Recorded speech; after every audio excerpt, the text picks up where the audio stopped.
Morning, Sean Campus, and welcome to our coffee hangout. I hope everybody's doing well. So I told you guys on Sunday that I would continue to discuss um, our transformation, our marriage transformation. Basically, it is going to be my book on going from fractured to fulfilled and being able to transform your marriage um, based on the things that you're doing. And so I'm taking my own experiences and the experiences of others and putting it together and helping you to sort out the things that you need to get to a different place. And so today we're going to be talking about the broken mirror and not being able to see your own responsibility. And so how does this happen? Well, what happens, I think, for so many is we grow up with things and or experience things in life. And if I look at my situation and think about, okay, what was it? Well, um, seeing my parents get divorces and then going through challenging scenarios at school where I get bullied or picked on, breakups, like, to be honest, I wouldn't say maybe normal stuff, but things that in everybody's life, um, people deal with different kinds of scenarios. So they're pretty um, across the board. They are things that are going to happen in everybody's lives at some rate. And so I think that's why it's so important, is because those pieces are the starting points, which we would probably just consider that was just my life, and it feels kind of normal. Um, those were the starting points of the broken mirror, right? Those are the starting points of being able to move away from or run away from painful pieces. Okay. And so things start hurting and you don't necessarily know how to deal with. I didn't know how to deal with what I do with the hurt pieces. What is hurting, like what's going on. And so I'll tell you that I know now that we fight about three different things: it's significance, control, and abandonment. And so if you look at the scenarios that I just described, and you have to pick out your own in the scenarios that you've experienced, but let's just take the divorce scenarios when I'm young. Um, there's at least abandonment in that scenario. And whenever we deal with abandonment but aren't knowing, we start doing things to suffocate the pain of abandonment without actually knowing that that's what it is. So everything that means lonely, you start to create an avoidance over that scenario. And for so many of us, connection is a big deal. Matter of fact, I've talked before about addictions, and the opposite of addiction is us being able to be connected.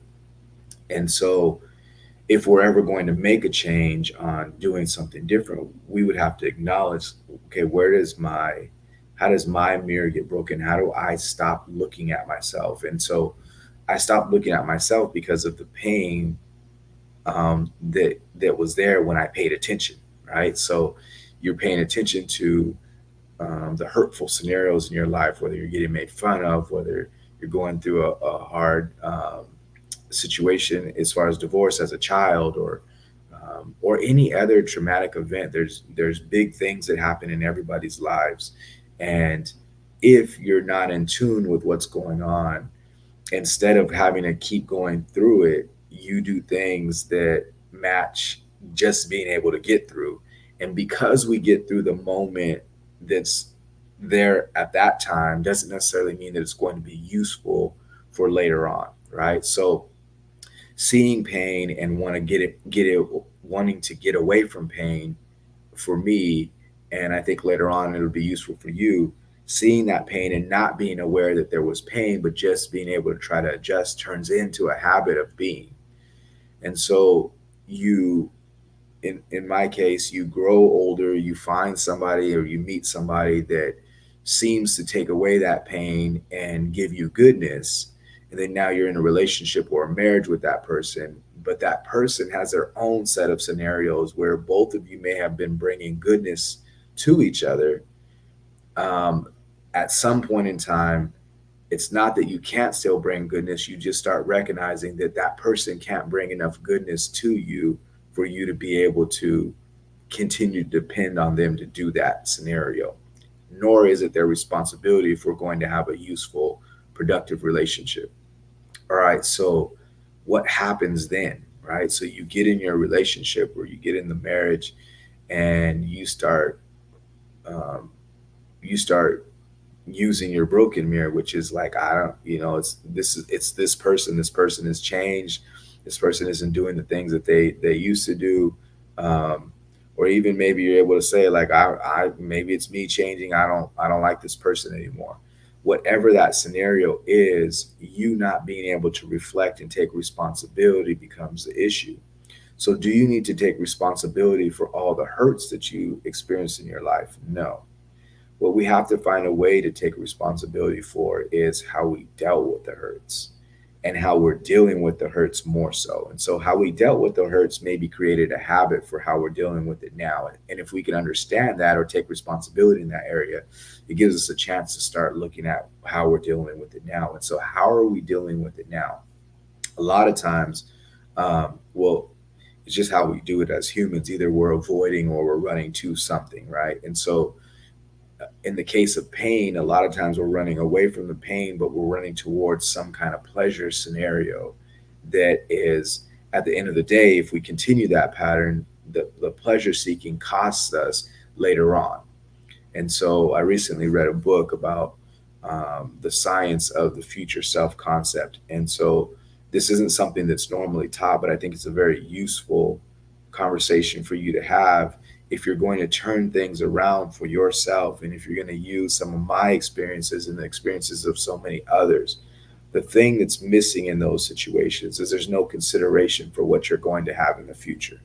Like whatever it is that you're doing in your relationship right now is going to cost you 2 or 3 years from now, or it's going to pay you in 2 or 3 years from now. And so you have to really consider that. What are you giving to yourself? And so it becomes less about what you're doing to the person in your relationship, which that's a thing too, but that's not the biggest thing.